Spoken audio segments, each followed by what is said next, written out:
অনেক দিনের ইচ্ছে ছিল হেয়ার স্মুথনিং করাবো, তো ভালো একটা অফার পেয়েছিলাম কেরাটিন উইথ হেয়ার স্মুথনিং। আমি কখনো করাইনি, তো ভাবলাম কেরাটিন স্মুথনিংটা করাই, তাহলে চুলে একটু পুষ্টিও পাবে আর স্মুথনিংটাও হয়ে যাবে।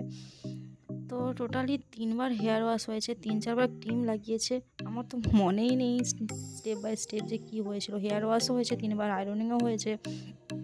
তো এখানে বিউটি পার্লার স্টাফদের ব্যবহার খুব ভালো ছিল।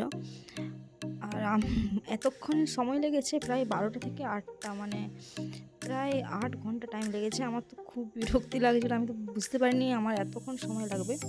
তো চলো তোমরা এবার বিফোর আফটারটা দেখে নাও। আমার তো খুব পছন্দ হয়েছে আমার চুলটা, মানে নিজের থেকে নিজেই মুখ সরাতে পারছি না, এমন একটা ব্যাপার। সবসময় চুলটা আর দিয়েই যাচ্ছি, এত সুন্দর লাগছে। তোমরা জানিও কেমন লাগলো। আমার ভিডিওতে নতুন হলে প্লিজ চ্যানেলটা সাবস্ক্রাইব করে দিও।